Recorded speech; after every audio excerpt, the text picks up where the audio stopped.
Why are grandma bras that thick? Like, I had to. Don't judge, because I got fat back.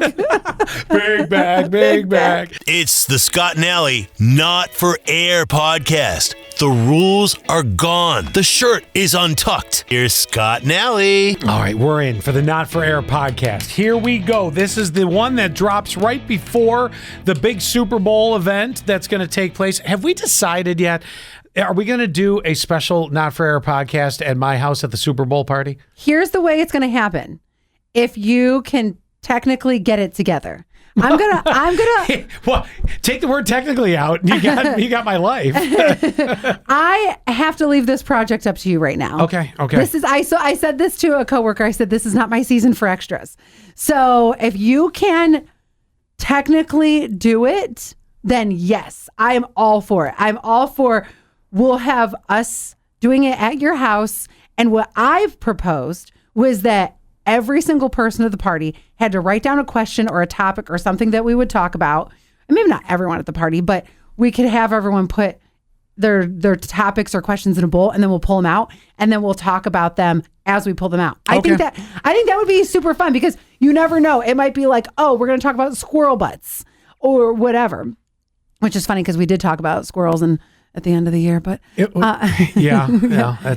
all comes back. Yeah. Okay, and we could do a tour de food. We could show that off because it's always a. It's great for the visual. It's a sea terrible of food. for the audio part. But that forces you to have to watch the Not for Air podcast. So maybe make that a very small segment. Well, you could be the judge of that. How that goes. All right, I will have it worked out. Plan on a special Not for Air podcast. Now, would that drop on the Super Bowl, like before the Super Bowl would start, or are we going to replace the god-awful Kendrick Lamar halftime show?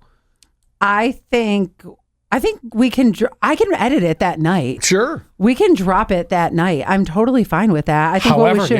Yeah. Okay. If we do it if we do it during the pre, then while the game is going on, I can edit and then have it dropped by the halftime show. Oh my gosh, that's great. Okay, then that means we should only do it for the length of the halftime show. Yeah, 15 minutes? Yeah. And if it goes a little bit longer. But I like longer, to call 15 minutes too much of Kendrick Lamar. Right? I think that's a good idea, is that we should keep it to kind of a limited time.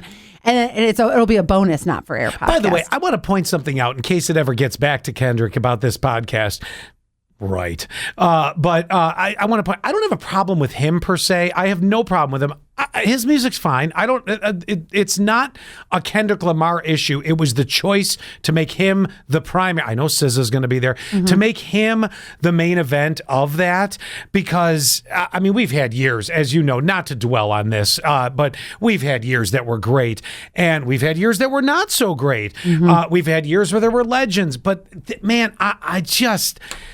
it's just not the halftime show that I think is what's worthy of being the halftime show for the masses, if you will. Right, yeah, exactly. Yeah. Well, but good art. I don't want to take anything away from him, the artist, but just not.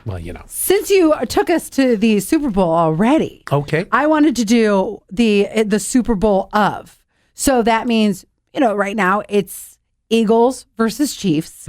We know that. So I'm going to give you a category. We each are going to say what we think should be in the Super Bowl of. So you only get to pick one, and then we go to the next category, and the next category, and then the next category. Okay? I'm ready. Okay, so the first one, we'll start off easy. Super Bowl of toilet paper. Angel Soft. I say Charmin Ridges all the way. I discovered something about the reason we use Angel Soft in the house. Because I used to just go out to Sam's Club and get the roll of, members mark so I could leave a mark thanks later. To my... Yeah, exactly. And I'm like, this is great, 72 rolls. And it's not a bad toilet paper. It's not sandpaper. It's a good toilet paper. However, there is hoo-ha itchery with any other toilet paper besides Angel Soft in the house now. So we have had to convert to Angel Soft. Okay. If that's what you want to put in the Super Bowl, you absolutely can. I had to go there. I thought it was a subpar brand, but I'll tell you, it does a wonderful job. Okay. Next one is the Super Bowl of dad phrases. Oh. I have mine. Okay. What's yours? Mine is, you got to come back for the keys. ain't gonna go far without these. I also always love the do as I say, not as I do. Oh my gosh, yes. Yeah, that's a good I one. feel like that one's perfect for you. Actually, one of the most common phrases I hear in my house, because I say it, knock it off. That literally is. It is the most dad thing. What is? I mean, does that actually work in your house? To knock it off. I'm still getting both of them complaining at the exact same time about the other one doing something to the other one, and that's when I've got to the point where I'm just like, I'm not going to try to interpret what she's complaining about him and what he's trying to come back with. I'm just like, knock it off. I feel like, and it gets loud like that. I feel like, because Scott, you have done the show from your house. Knock it off.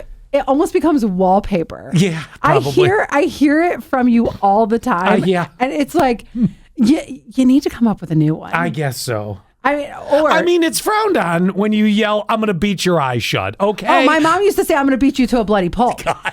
Here's another one. Honorary mentions. These are like the playoffs now of Super Bowl dad phrases. It used to be that my uncle would say, do you want me to give you 5 reasons? And you'd be like, what? And he would go, 1, 2, 3, 4, 5. Now, knock it off. Followed by knock it off. Yeah. That one always scared me for sure. Yeah. Okay. Oh, yeah. That's when they mean business. Super Bowl of outdoor activities. It could be anything. This is very... Swimming. I love summer swimming.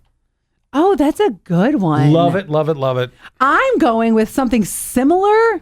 Hate the way I look in a swimsuit, but love swimming. Tubing.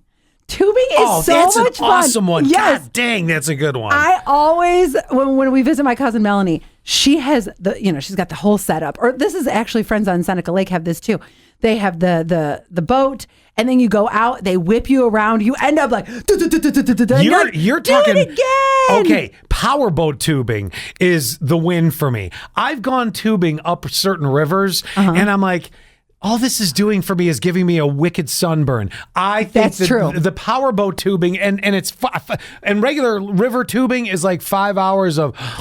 I mean, it's a great nap. Powerboat tubing, though. I mean, you feel it for a week afterwards, but yeah, that you're right. There is a difference because I went tubing down like a lazy river in 2024. Oh God! And I had the worst sunburn on my stomach, and it did get to a point we were like, yeah, we're done. By the way, but the tour wasn't done. I tubed down that exact same. This was the French Broad, wasn't it? Yes. I tubed down that exact same river years ago and scalded, even with sunscreen on. It was like a trip to Aruba, where you're like, that far from the equator, and walking in the sun will give you a burn. I cooked on that river. I put on sunscreen, I think 3 times, but it's such a reflection off the water. Yes. It was one of the hottest days. Oh God. I couldn't believe, oh my gosh. I love that my hair turned as blonde as it did because it got, never mind. Carry on. Okay. Next one, grilled foods.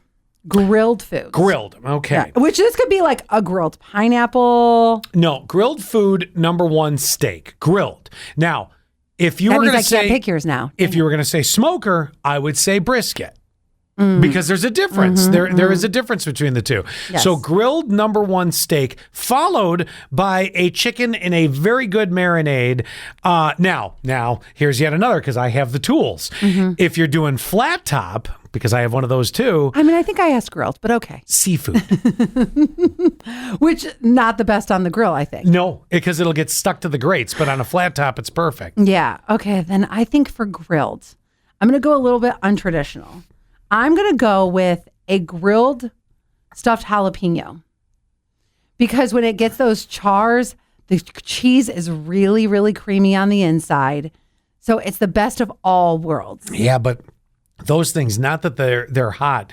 There's something about, because it's usually a cream cheese inside. Yes, it's cream cheese, bacon. It's cheese, and more cheese. It makes the roof of my mouth itch when I eat them. Does that sound weird? Like it's almost Sounds too like much. An allergy. But I'm not allergic to cream cheese. I can eat it, but when I eat it like that, it makes the roof of my mouth itch. So I got to stick with steak.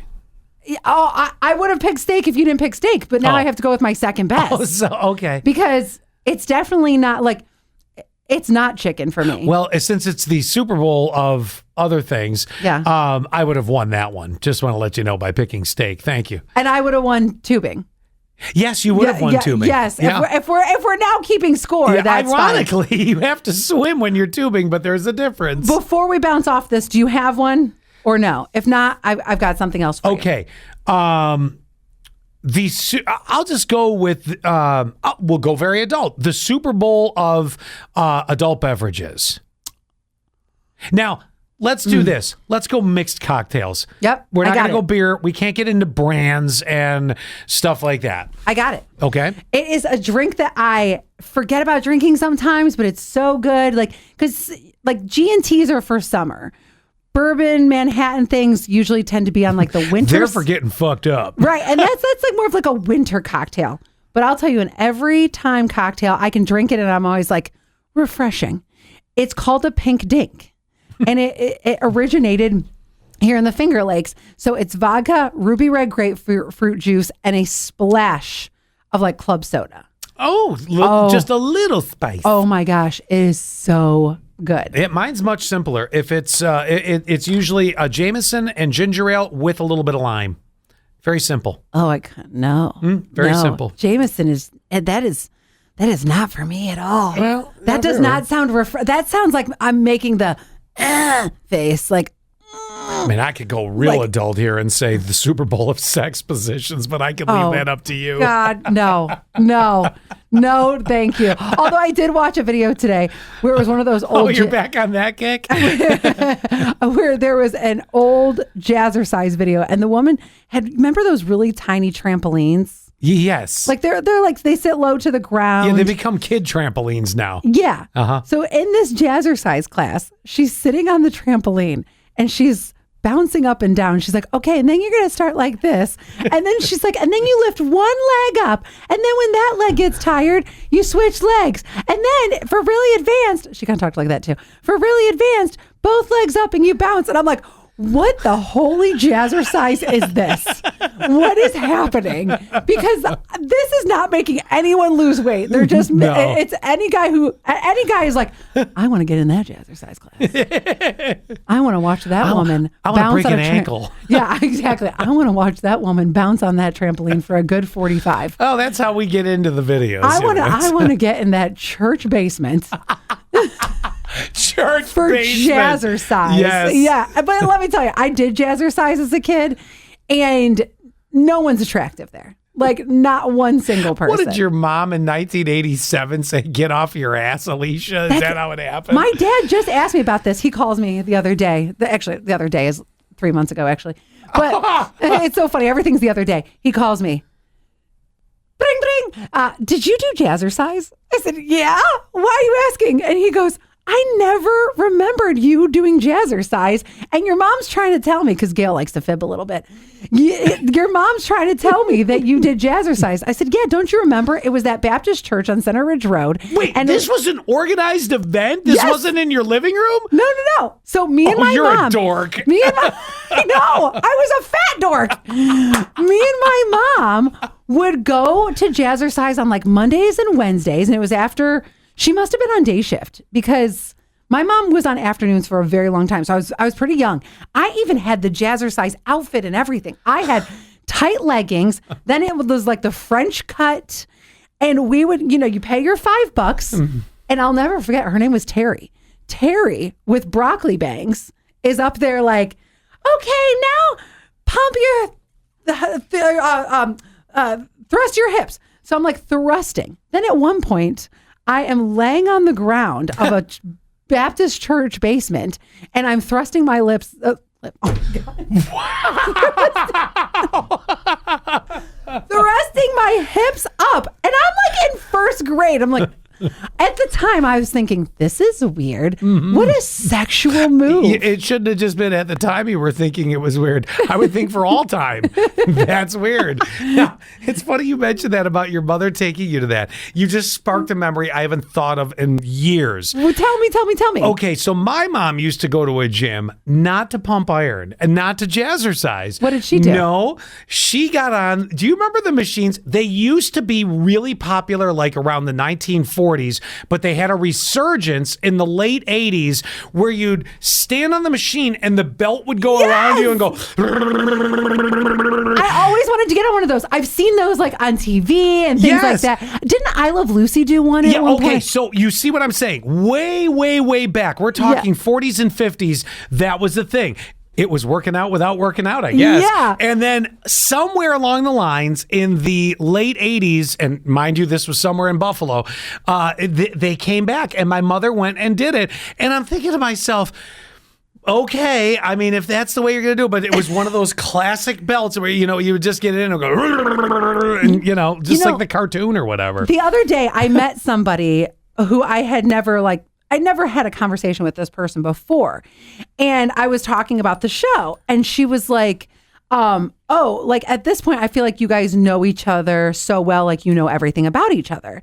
And you just had two things happen that neither one of us knew. That's what I said to her. I was like, you would be surprised. Once in a blue, Scott will bring up a memory. It'll be something that I will say, and then it'll unlock a core memory for him.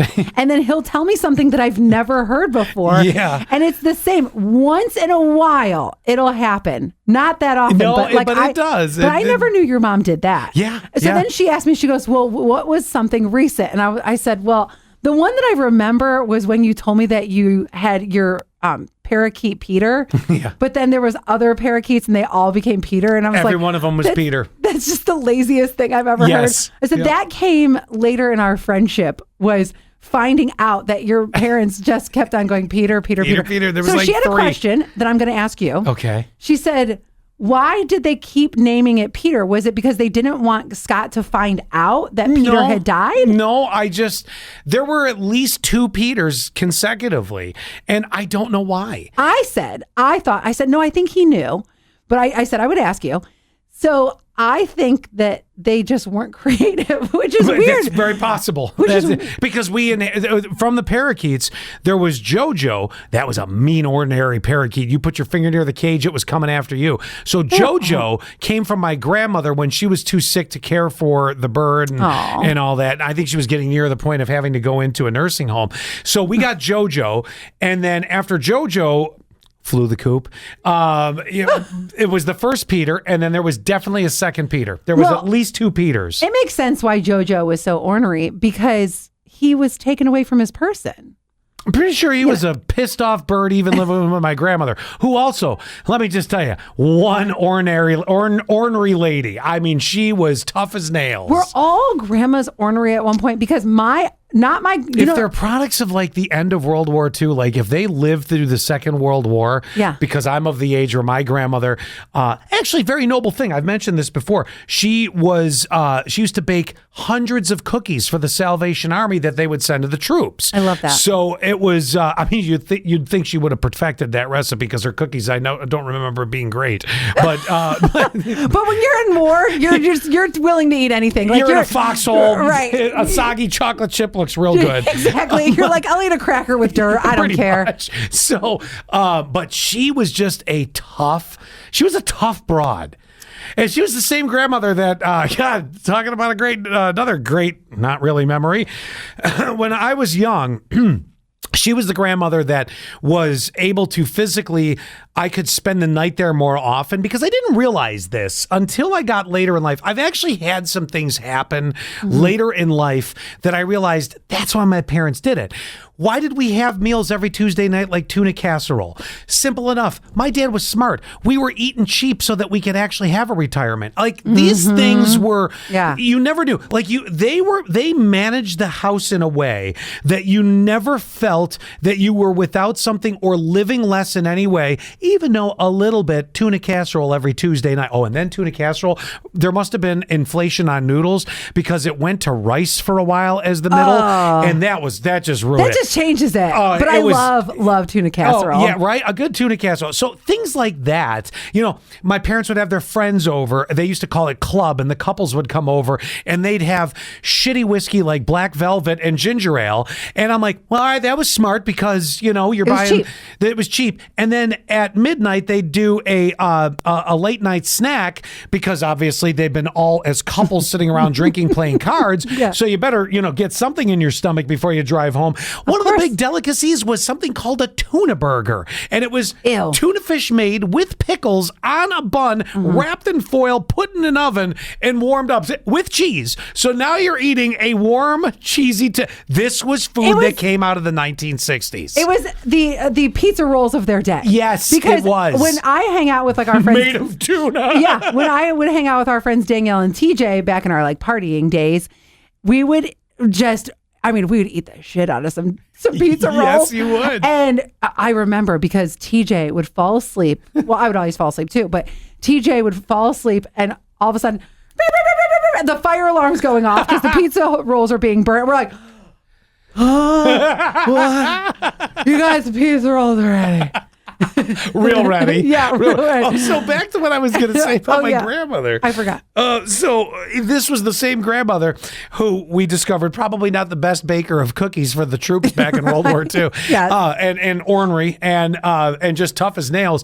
But I would spend a lot of... Now, some of my core memories as a little kid, Scott. Now, mind you, I'm freely saying this. I was born in 1971, so I was a product of growing up remembering TV shows like Fantasy Island and Love Boat and stuff like that. And some of my greatest memories were being at my grandmother's house, and my parents actually went out a lot. I spent a lot of Friday or Saturday nights at my grandmother's house when I was really young. And I applaud my parents. I didn't They're like, realize dump it. that kid. Yeah, right. I didn't realize it at the time, but my parents were keeping it, the relationship alive. And I'm like, good Date for nights. you. Yes. So, and meanwhile, I'm with my grandmother eating a shitty cookie and watching the Love Boat and then Fantasy Island. And then on special nights would be able to stay up. I remember a lot of New Year's Eve spending with my grandmother when I was very young, and we'd watch, Dick Clark New Year's Rockin' Eve ball drop. Yes. And I remember these vividly. When he was coherent. Well, yes. And alive. Yeah,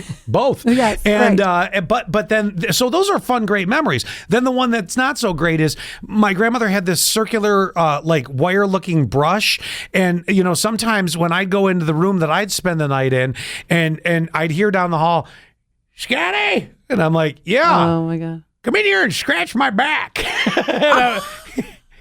Here I am, 6 years old, scratching with this circular brush. This brings up such a great thing because growing up, I always brushed my dad's hair. So I would sit on the couch. He would put I've talked about this recently, but it sounds weird now. He would like put his head in my lap, not sexual at all. He just liked his head. So I'd have like a little pillow and then my dad would be laying there and I'd brush his hair and then he'd fall asleep and he would take his little naparoo. Well, my my friend Heather, she would do something similar for her grandmother. So she lived with her grandmother and she would either scratch her back or her grandmother would ask her to like put lotion on her feet and she would like massage her grandmother's feet. And that's what I'm saying. These things like... So two things about that. Number one, why do grandmothers have such big backs? Number one. Number two. Fat back. Big back, big back. Then the other one is a grandma's feet. Yeah. They're never good. There's bunions, there's corns on the bunions, and there's a stank. But let me get to where I'm trying to go. Your kid she's 5? My youngest? Yes. Okay. Gavin's 10. So yes. these are real great ages for this question. Like this was happening when Gavin was my age. When I was Gavin's age. No, you said that you were like 6 years old. Well, so yeah, you were closer to but I think it Lydia's happened age. a lot.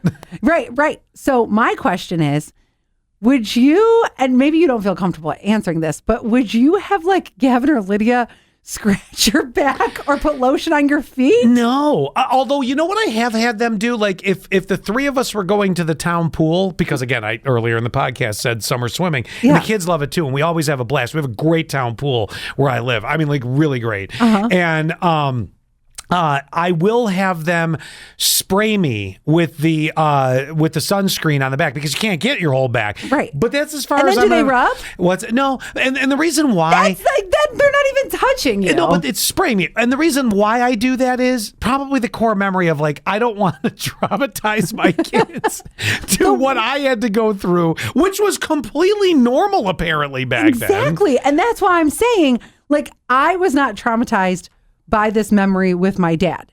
It is not. It's still not sexual. It wasn't sexual. I mean, if it were me, I would have made him lean over the back of the couch and you could have been behind him doing it. I mean, the whole pillow on your lap and taking a nappy time. I mean, it gets near weird, but okay. Just saying it just sounds a little off. That's what I'm saying. Yeah. Saying it out loud, it's weird. Or thinking about it. But at the time, it was not weird. Yeah, well. It was just you like... stick with that. And if I was a mom, I don't think that I would ever have my kids put lotion on my feet. Or I mean, unless your hips are broken and you can't bend. Right. If I had an itch on my back, then maybe I'd be like, yeah, get under there, get. And why are I dropped something? Why are grandma bras that thick?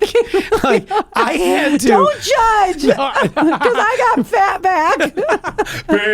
Big bag. Anyway, let me explain. So as I'm attempting to, I like how you're explaining to me, the person who has probably like 10 hooks back there. Hey, remember that workout machine my mom was on?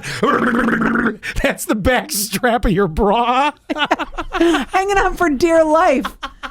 You haven't lived if you have not had a bra break on you in the middle of the workday, where two things are happening. All of a sudden, you're like, oh my God, I have nothing supporting this situation. If we find ourselves falling off a building, grab Allie, that fucking parachute will open right up. I'm done. Well, that was fun. Wasn't that fun? That was fun. Do us a favor, will you? Subscribe. Share the Scott and Allie Not For Air podcast. Touch our buttons. We know you want to.